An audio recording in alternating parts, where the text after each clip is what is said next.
Il était une fois dans un village appelé Duru. Il y avait beaucoup de créatures et d'humains vivant ensemble dans ce village. Vivait une fille nommée Obiora. Elle était très belle avec une nature calme et douce. Les gens dans le village admiraient sa beauté et sa gentillesse.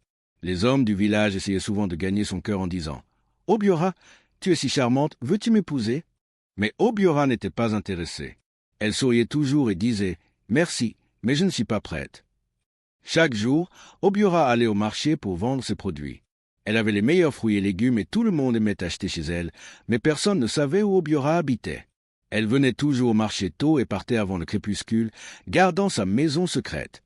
Les villageois chuchotaient « Où va Obiora? Où habite-t-elle » Mais Obiora gardait cela mystérieux. Elle était heureuse d'être gentille et serviable, mais ne partageait pas beaucoup sur elle-même. Ainsi, Obiora vivait tranquillement à Duru, admirée de tous, mais gardant sa vie privée. Les villageois continuaient à se demander à propos de la belle fille qui venait et partait comme une douce brise. Un jour ensoleillé, un bel homme nommé Uema vint au marché dans le village de Duru. Il cherchait des fruits et légumes frais, et quand il vit Obiora, il fut émerveillé. Il pensa « Waouh, est la plus belle fille que j'ai jamais vue. » Uema ne pouvait pas détacher ses yeux d'elle. Il s'approcha et dit « Bonjour, je m'appelle Dobloa, comment tu t'appelles » Obiora sourit doucement et répondit « Je suis Obiora, comment puis-je t'aider aujourd'hui » Uema était si heureux de lui parler. Il acheta des fruits et resta pour discuter. Ils parlèrent de la météo, du village et du marché. Uema était enchanté par la voix douce d'Obiora et son sourire gentil. Il commença à venir au marché tous les jours juste pour la voir. Ils devinrent amis et Uema sentait qu'il tombait amoureux. Un soir, alors que le marché fermait, Uema remarqua qu'il se faisait tard. Il vit Obiora ranger ses affaires et lui proposa « Laisse-moi te raccompagner, il n'est pas sûr d'aller seul dans le noir. » Obiora hésita, mais Uema insista. Elle accepta et ils commencèrent à marcher. Pendant qu'ils marchaient, le ciel devint plus sombre et l'air plus frais. Soudain, Uema sentit quelque chose d'étrange. Une main froide toucha son dos. Il se retourna, mais personne n'était là. Son cœur s'emballa et il eut peur. Il regarda Obiora qui semblait calme en avançant. Dobloa ne pouvait pas chasser sa peur. Il s'arrêta et dit « Obiora, je pense que je devrais retourner. Il fait trop sombre. » Obiora se tourna vers lui et dit doucement « Ce n'est pas grave, Anna, tu peux retourner si tu as peur. » Elle sourit doucement. Avec la peur dans ses yeux, Uema acquiesça et retourna rapidement au village. Il courut jusqu'à atteindre sa maison. À partir de ce jour, Uema ne revint plus au marché pour voir Obiora. Il avait trop peur de la mystérieuse main froide et de la nuit noire. Obiora s'ennuyait de lui, mais continua sa vie paisible dans le village. Les villageois se demandaient pourquoi Uema avait soudainement cessé de visiter le marché, mais personne ne connaissait le secret de cette nuit. Obiora avait un secret. Elle n'était pas juste une fille ordinaire du village. Elle venait en fait de la forêt magique profonde au-delà de Duru. Dans la forêt, Obiora vivait avec sa famille qui n'était pas humaine. Ils avaient la capacité de prendre différentes formes. Mais Obiora était la seule à pouvoir ressembler à un humain tout le temps. Sa famille l'aimait beaucoup, mais il ne voulait pas qu'elle se rapproche des humains. Ses parents lui avaient toujours dit « Obiora, tu ne dois pas épouser un humain. Notre monde et le leur sont trop différents. » Ils étaient très protecteurs envers elle. Quand un marchand commença à rendre visite à Obiora, ses parents s'inquiétèrent. Ils ne voulaient pas qu'elle tombe amoureuse de lui, alors ils décidèrent de l'effrayer. La main froide qu'Uema sentit sur son dos était un tour de sa famille. Pour l'éloigner d'Obiora, Obiora se sentit triste. Elle aimait Dobloa et voulait avoir des amis dans le village. Elle ne voulait plus vivre sous les règles de sa famille. Elle voulait être libre de faire ses propres choix et vivre parmi les humains. Alors Obiora prit une grande décision. Elle décida de couper les liens avec sa famille dans la forêt et de rester dans le village de Duru. Un jour, elle alla profondément dans la forêt pour dire au revoir à sa famille. Elle leur dit « Je vous aime, mais je veux vivre ma propre vie. Je veux être libre de faire mes propres choix. » Ses parents étaient tristes mais comprenaient son souhait. Ils la mirent en garde une dernière fois. « Sois prudente, Obiora, le monde extérieur peut être dur. » Le cœur lourd, Obiora quitta la forêt et s'installa pour de bons villages. Elle espérait trouver le bonheur et peut-être même l'amour parmi les humains. Elle continua à vendre ses produits au marché, gardant son passé secret. Les villageois la connaissaient seulement comme la belle et gentille du marché, sans savoir le monde magique d'où elle venait. Après avoir quitté sa famille dans la forêt, Obiora ressentit un mélange de liberté et de peur. Elle voulait vivre sa propre vie, mais savait que ce ne serait pas facile. Pour s'assurer qu'elle ne serait pas ramenée dans le monde de sa famille, Obiora décida de visiter le sanctuaire d'Abir. Abir était un esprit puissant connu pour aider ceux qui cherchaient un chemin différent dans la vie. Obiora marcha jusqu'au sanctuaire et s'agenouilla devant l'autel d'Abir. Elle parla d'une voix douce mais déterminée. « Grand Abir, je souhaite couper toutes les connexions avec ma famille. Je veux vivre librement dans le village de Duru, loin de leur contrôle. » Abir apparut dans une douce lueur et écouta la demande d'Obiora. L'esprit acquiesça et dit « Je comprends ton souhait, Obiora. Je t'accorderai la liberté que tu cherches, mais sache ceci, ta famille ne sera pas heureuse. Ils pourraient essayer de te maudire pour te ramener. » Obiora, avec un cœur courageux, hocha la tête. « Je comprends, je veux quand même continuer, » dit-elle. Abir leva la main et accorda le souhait d'Obiora. D'un geste doux, le lien entre Obiora et sa famille fut coupé. Mais fidèle à l'avertissement d'Abir, quand sa famille réalisa qu'elle avait perdu leur lien avec Obiora, ils furent furieux.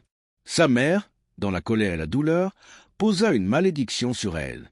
Elle murmura au vent « Que tu ne trouves jamais le bonheur avec un humain, qu'il te laisse toujours dans le désespoir. » Malgré la malédiction, Obiora resta à Duru. Elle continua sa vie dans le village, vendant au marché et interagissant avec les gens. Elle espérait trouver l'amour et un sentiment d'appartenance. Même si une ombre de la malédiction pesait sur elle, Obiora était déterminée à vivre librement, peu importe les défis à venir. Elle garda sa nature gentille et douce, espérant qu'un jour elle rencontrerait quelqu'un qui verrait au-delà de la malédiction et l'aimerait pour ce qu'elle était. Un jour, un marchand bien connu nommé Kalo vint au village de Duru. Il voyageait de village en village, vendant de beaux tissus et de beaux vêtements. Kalo était amical et charmant, et beaucoup de gens l'aimaient. Quand il vit Obiora au marché, il fut frappé par sa beauté et sa grâce. « Qui est cette jolie fille ?» se demanda-t-il. Kalo s'approcha d'Obiora avec un grand sourire. « Bonjour, je suis Kalo, je voyage en vendant de beaux tissus. Tu dois être Obiora, la fille dont tout le monde parle ?» dit-il. Obiora sourit et répondit. « Oui, c'est moi. Enchanté, Kalo. » Kalo fut captivé par sa voix douce et ses yeux gentils. Il commença à venir plus souvent au marché, s'arrêtant toujours au stand d'Obiora. Il parlait et riait, et Kalo se surprit à tomber amoureux d'elle. Il pensait qu'Obiora n'était pas seulement belle, mais aussi douce et gentille. Après un certain temps, Kalo décida qu'il voulait épouser Obiora. Il était excité et lui dit « Obiora, je t'aime beaucoup. Veux-tu m'épouser et venir vivre avec ma famille ?» Obiora, qui avait été prudente à propos de l'amour à cause de ses expériences passées, ressentit une étincelle d'espoir. Elle accepta de rencontrer la famille de Kalo. Kalo fut heureux et l'emmena dans son village pour la présenter à ses parents. Quand ils arrivèrent, la mère de Kalo regarda Obiora avec un froncement de sourcils. Elle avait entendu des murmures à propos du passé mystérieux d'Obiora et des événements étranges autour d'elle. « Cette fille, elle est belle, mais il y a quelque chose d'étrange chez elle, » pensa-t-elle. Après avoir parlé un moment avec Obiora, la mère de Kalo secoua la tête. « Je suis désolé, Kalo, mais je ne fais pas confiance à cette fille. Il y a une malédiction autour d'elle. Elle n'est pas adaptée à notre famille, » dit-elle fermement. Kalo fut choqué et attristé. Il aimait beaucoup Obiora, mais il respecta la volonté de ses parents.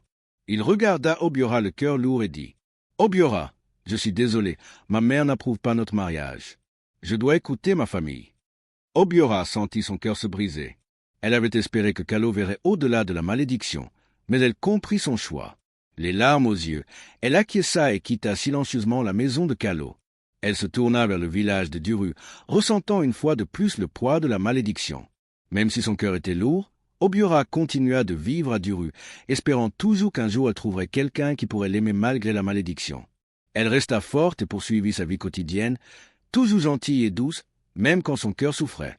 Après le chagrin d'amour avec Kalo, Obiora ressentit plus que jamais le poids de la malédiction. Elle était triste et fatiguée d'être repoussée à cause d'elle. Désespérée pour une solution, Obiora décida de retourner au sanctuaire d'Abir. Elle espérait que l'Esprit puissant pourrait l'aider à trouver la paix et lever la malédiction qui la hantait. Obiora marcha jusqu'au sanctuaire et s'agenouilla de nouveau devant l'autel d'Abir. Le cœur lourd, elle supplia. « Grand Abir, la malédiction qui pèse sur moi cause tellement de douleur. S'il te plaît, aide-moi à la lever pour que je puisse trouver le bonheur et être libre de ce fardeau. » Abir apparut dans une lumière douce et brillante. L'esprit écouta la supplication d'Obiora et vit la sincérité dans ses yeux. « Obiora, tu as beaucoup enduré à cause de cette malédiction. » dit Abir doucement. Je peux lever la malédiction. Mais il y a une condition. Tu dois rester calme et ne jamais laisser la colère envahir ton cœur. Si tu te mets en colère, la malédiction reviendra et elle sera encore plus forte. Obiora acquiesça avec empressement, ses yeux pleins d'espoir. Je promets, Abir, je resterai calme et garderai mon cœur pur. S'il te plaît, lève la malédiction. Promis à elle. D'un geste de la main, Abir fit souffler une brise chaude et douce autour d'Obiora. Elle sentit un poids s'enlever de ses épaules et la malédiction disparut. Obiora ressentit un nouveau sentiment de liberté et d'espoir. Elle remercia Abir de tout son cœur et retourna au village de Duru, déterminée à mener une bonne vie. De retour au village, Obiora continua sa routine quotidienne. Elle vendait ses produits au marché et saluait tout le monde avec sa gentillesse habituelle. Les villageois admiraient sa beauté et son calme. Ils ne savaient rien de la malédiction ni des épreuves qu'elle avait traversées, mais ils pouvaient voir la personne douce et sereine qu'elle était. Obiora se sentit plus légère, sachant que la malédiction avait disparu. Elle resta consciente de sa promesse à Abir, gardant ses émotions sous contrôle et restant calme en toute situation. Elle espérait qu'un jour elle rencontrerait quelqu'un qui l'aimerait pour ce qu'elle était, libérée des ombres de son passé. Ainsi, Obiora continua de vivre dans le village de Duru, admirée et respectée par beaucoup, toujours porteuse d'espoir pour un avenir meilleur. Un après-midi chaud, Obiora alla au ruisseau du village pour chercher de l'eau. Alors qu'elle était assise sur un rocher, pensant à sa vie et aux défis qu'elle avait affrontés, elle ressentit une profonde tristesse. Elle regrettait de ne pas avoir quelqu'un avec qui partager sa vie. Alors qu'elle était là, une voix douce l'appela. « Ça va ?» Obiora leva les yeux et vit un homme au visage gentil, debout près de l'eau. Il avait un sourire chaleureux et des yeux doux. « Je m'appelle Shidubem, » dit-il en s'approchant. « Tu avais l'air triste et je voulais m'assurer que tu allais bien. » Obiora ressentit la chaleur de sa gentillesse. « Merci. Shidubem, je suis Obiora, » répondit-elle doucement. Ils parlèrent un moment, et Obiora se surprit à s'ouvrir à lui. Shidubem écoutait avec attention et la réconfortait, la mettant à l'aise. Au fil des jours, Shidubem et Obiora se rencontrèrent souvent au ruisseau. Ils parlaient et riaient, et un lien grandissait entre eux. Shidubem était gentil et compréhensif. Il ne fouillait pas dans son passé, il appréciait simplement sa compagnie et la faisait se sentir valorisée. Un jour, Shidubem dit à Obiora, « Je tiens à toi, Obiora, tu es une personne merveilleuse, et je veux être avec toi. » Obiora fut surprise, elle ressentit un mélange d'émotions, espoir, peur et un peu de bonheur. Elle hésita, se rappelant la malédiction et ses chagrins passés. Mais la sincérité de Shidubem toucha son cœur. Obiora finit par dire, « Je t'aime bien aussi, Shidubem, mais j'ai vécu beaucoup de choses. Es-tu sûr de vouloir être avec moi ?» Shidubem hocha la tête avec un sourire. « Je suis sûr. Obiora, construisons une vie ensemble. » Ils se rapprochèrent alors. Shidubem traita Obiora avec respect et attention, et elle se surprit à s'attacher à lui. Ils passèrent du temps ensemble et leur lien s'approfondit.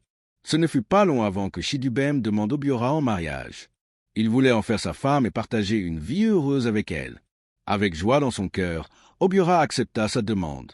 Ils commencèrent à planifier leur mariage, rêvant d'un futur ensemble rempli d'amour et de bonheur.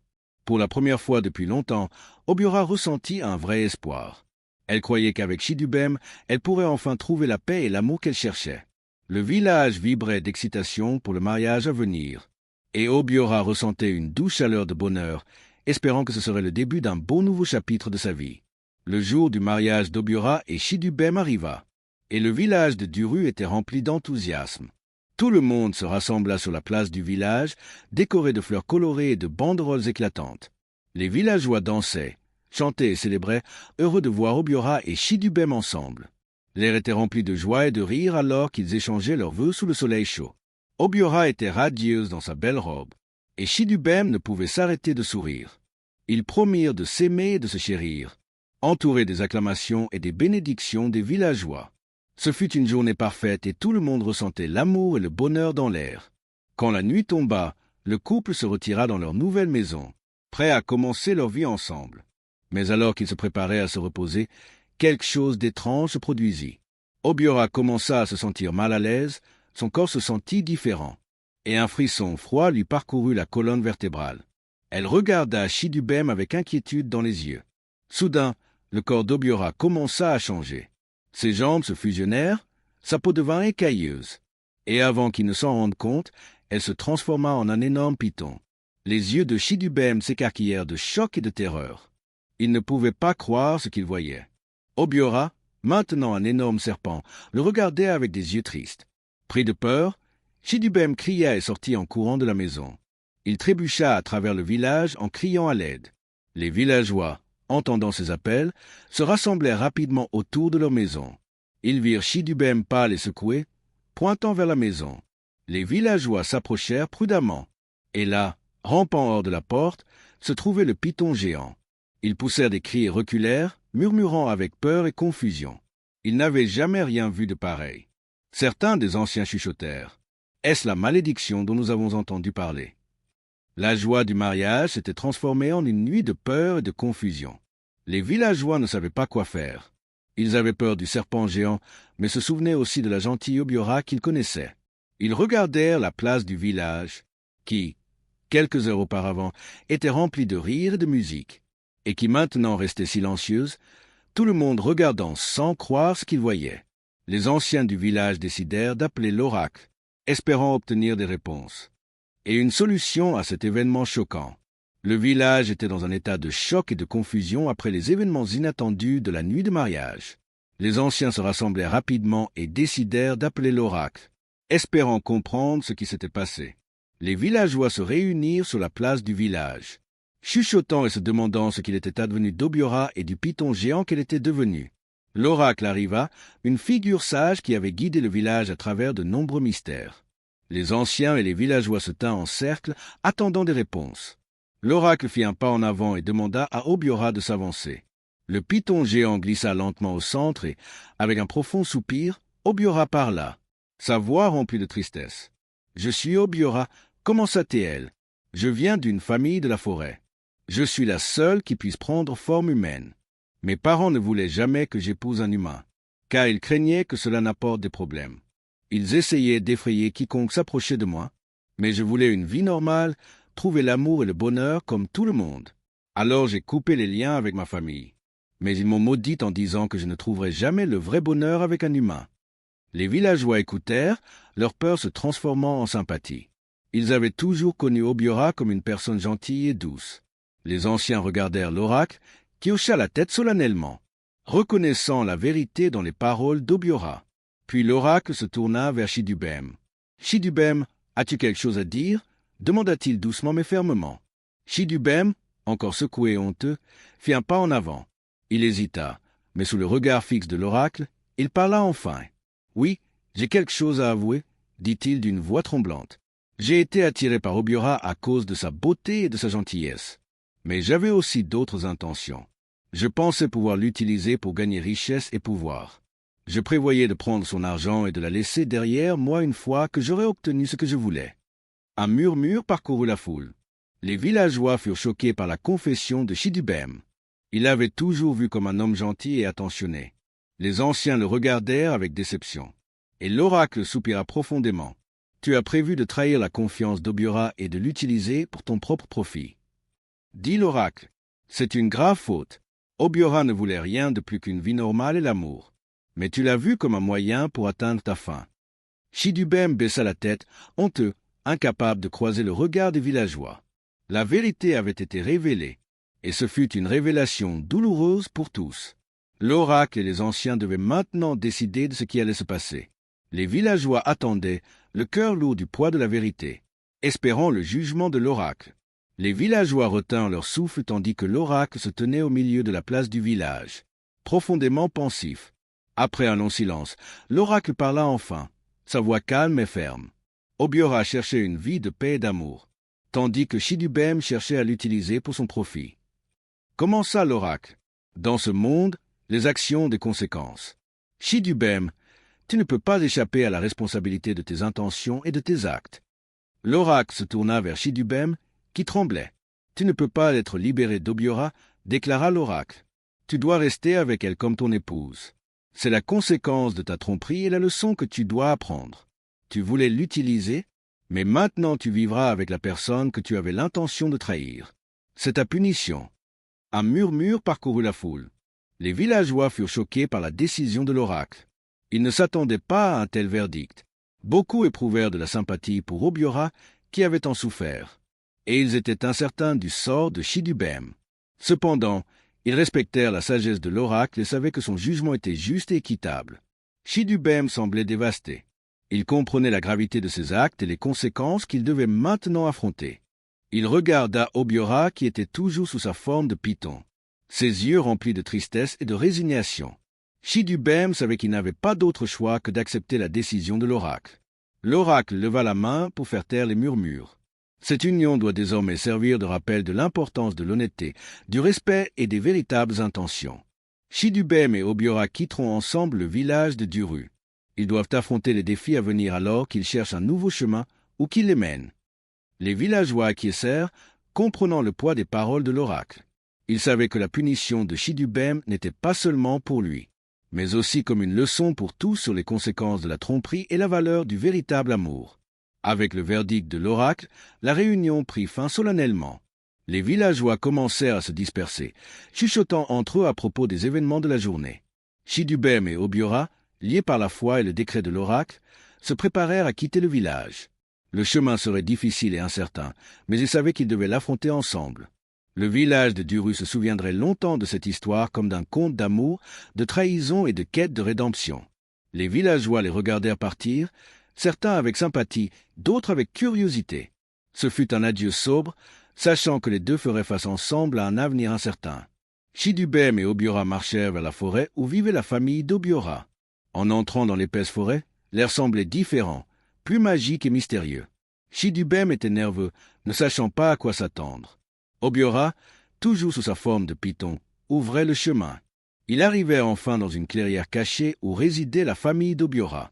À leur arrivée, les membres de la famille d'Obiora, chacun avec leurs formes uniques, émergèrent. Certains avaient des traits d'animaux tandis que d'autres paraissaient plus éthérés et mystiques. Ils observèrent en silence Obiora et Chidubem s'approcher. Chidubem, sentant le poids de ses actes, fit un pas en avant et baissa la tête. « Je suis désolé pour mes intentions », dit-il d'une voix sincère. « Je voulais utiliser Obiora pour mon propre profit, mais j'ai appris ma leçon.